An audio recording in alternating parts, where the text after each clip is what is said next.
membicarakan Allah itu tidak ada habisnya.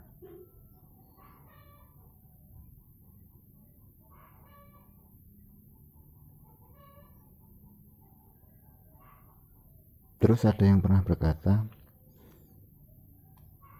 jangan terlalu mencintai sesuatu,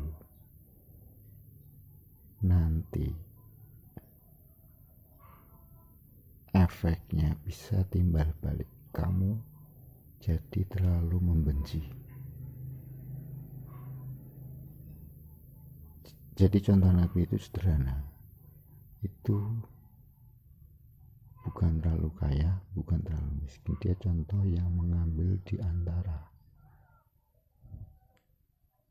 di tengah-tengah.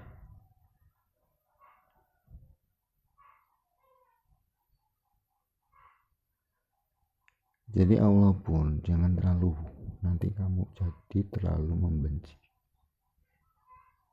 Tapi kalau Allah yang mencintai kamu, itu nasib baik kamu. Dan Allah sendiri dalam mencintai itu kita tidak tahu bagaimana dia mencintai.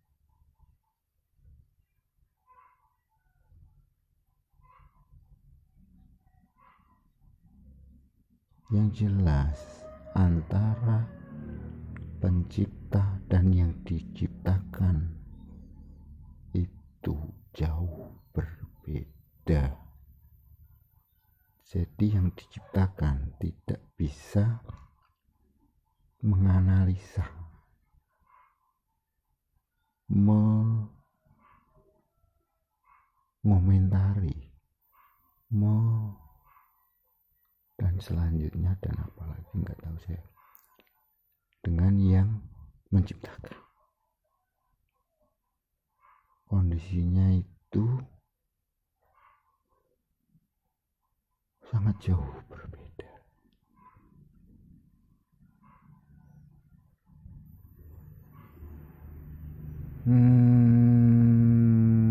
Dia sendiri tidak bisa langsung turun tangan, makanya diciptakan manusia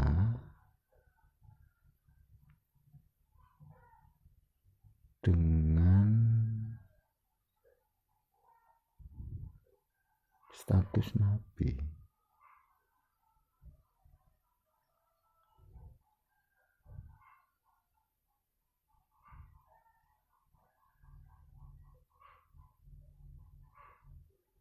Karena memudahkan dalam berkomunikasi.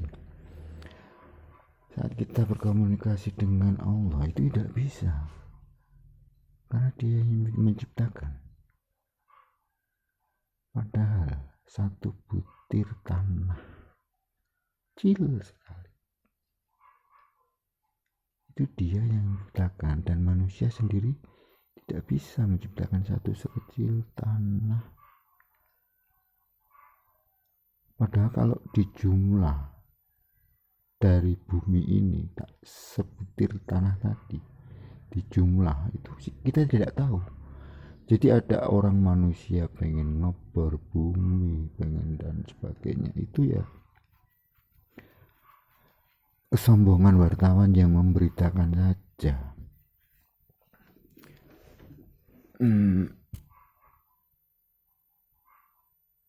Jadi kemasannya itu seperti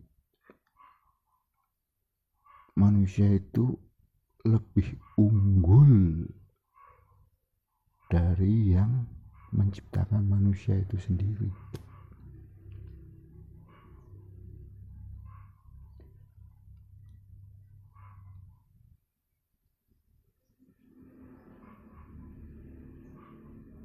Saya bisa berkata Allah tidak bersih karena menciptakan keburukan.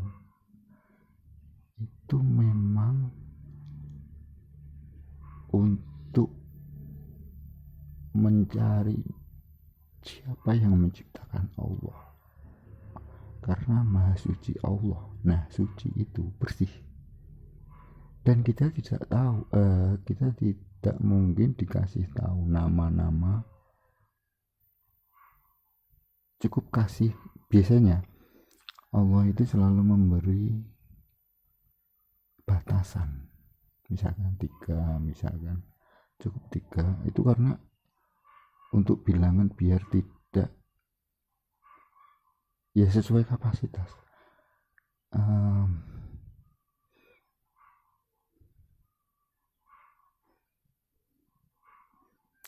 Jadi pasti ada, karena suci bersih itu ya benar-benar tidak ada kotoran.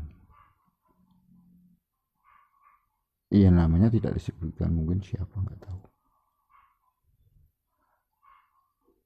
Dan Allah sendiri itu seperti yang ditugaskan untuk mengurusi alam semesta beserta isinya, ya manusia, malaikat, jin, iblis, makhluk hidup, melata, tumbuhan dan sebagainya, langit, bumi, surga, neraka. Itu sebatas yang menguasai, yang mengatur wilayah itu. Di luar itu bukan istilah bulat, bukan istilah hitungan, bukan istilah waktu, bukan istilah volume, bukan bulat volume atau tidak terbersit, bukan manusia lagi, bukan malaikat lagi, bukan cahaya lagi, bukan api lagi, bukan angin lagi, bukan air lagi, bukan tanah lagi.